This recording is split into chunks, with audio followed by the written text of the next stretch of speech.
ఆంధ్రప్రదేశ్ ప్రభుత్వం తలపెట్టిన పోలవరం నుంచి బనకచెర్ల లింక్ ప్రాజెక్టుపై కృష్ణానది యాజమాన్య అనేక అభ్యంతరాలను వ్యక్తం చేసింది. పోలవరం నిర్మాణ సామర్థ్యాలన్నీ మారిపోతుండటంతో ప్రాజెక్టు పనులు మొదటికొస్తాయని స్పష్టం చేసింది.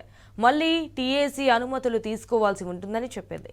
కృష్ణానది పరివాహక రాష్ట్రాలకు నీటి వాట ఇవ్వాల్సి ఉంటుందని, ఆయా రాష్ట్రాల సమ్మితి అవసరమని తేల్చి చెప్పింది. ఈ మేరకు కేఆర్ఎంబీ సిడబ్ల్యూసీకి తాజాగా లేఖ రాసింది. ఇప్పటికే జీఆర్ఎంబీ సైతం బనకచెర్లపై అభ్యంతరాలను వ్యక్తం చేసింది.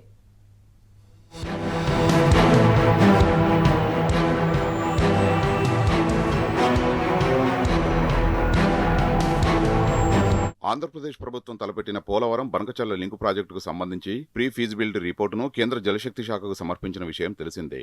ఈ నేపథ్యంలో సిడబ్ల్యూసీ ఈ ప్రాజెక్టుపై అభిప్రాయాలు తెలపాలని ఎన్డబ్ల్యూడీఏ, కృష్ణా, గోదావరి రివర్ బోర్డులు ఆయా బేసిన్లలోని అన్ని రాష్ట్రాలకు సూచించింది. పీఎఫ్ఆర్ రిపోర్టు కాపీని పంపింది.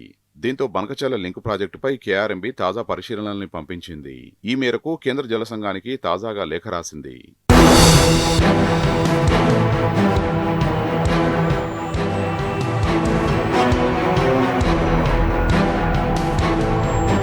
ఏపీ బనకచెర్ల ప్రాజెక్టు నిర్మాణం చేపడితే పోలవరం ప్రాజెక్టుకు టెక్నికల్ అడ్వైజరీ కమిటీ నుంచి మళ్లీ అనుమతి తీసుకోవాల్సి ఉంటుందని కేఆర్ఎంబీ స్పష్టం చేసింది.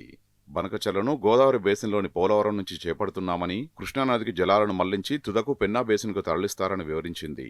అయితే గోదావరి జలాల మళ్లింపుతో పోలవరం ప్రాజెక్టు నిర్మాణ సామర్థ్యాలన్నీ పూర్తిగా మారిపోతాయని వెల్లడించింది. దీంతో పోలవరం ప్రాజెక్టు నిర్మాణం కోసం తీసుకున్న అనుమతులకు, ప్రస్తుతం ప్రతిపాదించిన పనులకు ఏమాత్రం పొంతన ఉండబోదని స్పష్టం చేసింది. డిజైన్లతో పాటు కాలువ సామర్థ్యాన్ని కూడా పూర్తిగా మార్చాల్సి ఉంటుందని తెలిపింది. ఈ నేపథ్యంలో బనకచెర్ల ప్రాజెక్టును చేపట్టాలంటే మరోసారి టీఏసీ అనుమతుల్ని తీసుకోవాల్సి ఉంటుందని స్పష్టం చేసింది. అందుకు బేసిన్లోని అన్ని రాష్ట్రాల సమ్మతి తప్పనిసరి కాగా ఆయా రాష్ట్రాలతో చర్చించాల్సి ఉంటుందని స్పష్టం చేసింది.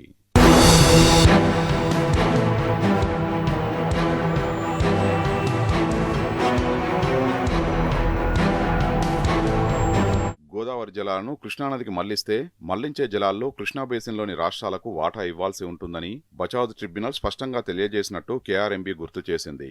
గతంలో పోలవరం నుంచి 80 టీఎంసీలను కృష్ణా డెల్టాకు మళ్లించగా అందులో 45 టీఎంసీలు ఉమ్మడి ఏపీకి, మిగతా 35 టీఎంసీల్లో 21 టీఎంసీలను కర్ణాటకకు, 14 టీఎంసీలను మహారాష్ట్రకు కేటాయించిందని తెలిపింది. ఉమ్మడి ఏపీకి కేటాయించిన 45 టీఎంసీల వినియోగంపై ఏపీ, తెలంగాణ మధ్య కొనసాగుతున్న వివాదం ఇప్పటికీ తెరలేదని తెలిపింది. అదేవిధంగా ప్రస్తుతం గోదావరి నుంచి 200 టీఎంసీలను కృష్ణా మీదుగా పెన్నా బేసిన్కు తరలించేందుకు ఏపీ బనకచెర్లను చేపడుతున్నదని గుర్తు చేసింది. ఈ నేపథ్యంలో మళ్లింపు గోదావరి జలాల్లోనూ కృష్ణా బేసిన్లోని అన్ని రాష్ట్రాలకు ట్రిబ్యునల్ అవార్డు ప్రకారం గత 80 టీఎంసీల నిష్పత్తిలోనే వాటా ఇవ్వాల్సి ఉంటుందని తేల్చి చెప్పింది. కానీ బనకచెర్ల ప్రాజెక్టు ప్రతిపాదనలో ఏపీ ఆ వాటాల సంగతిని ప్రస్తావించలేదని వివరించింది. ఆయా అంశాలన్నింటినీ పరిగణలోకి తీసుకున్నాకే ముందుకు పోవాల్సి ఉంటుందని కేఆర్ఎంబీ తేల్చి చెప్పింది. లేదంటే రాష్ట్రాల నుంచి అభ్యంతరాలు వ్యక్తమయ్యే అవకాశం ఉంటుందని లేఖలో సిడబ్ల్యూసీకి స్పష్టం చేసినట్టు సమాచారం.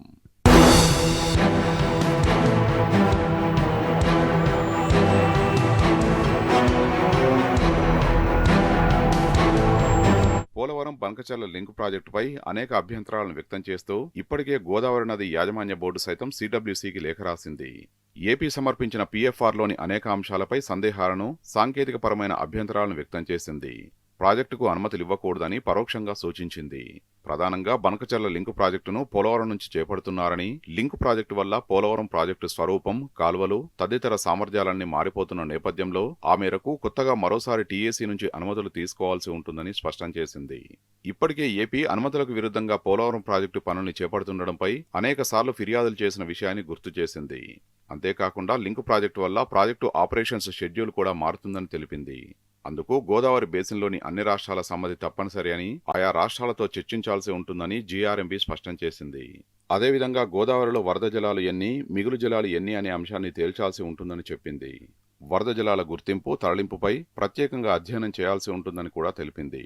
ఆయా అంశాలన్నింటినీ పరిగణలోకి తీసుకున్న తర్వాతనే బనకచెర్లపై ముందుకు పోవాల్సి ఉంటుందని జీఆర్ఎంబీ స్పష్టం చేసినట్టు తెలిసింది.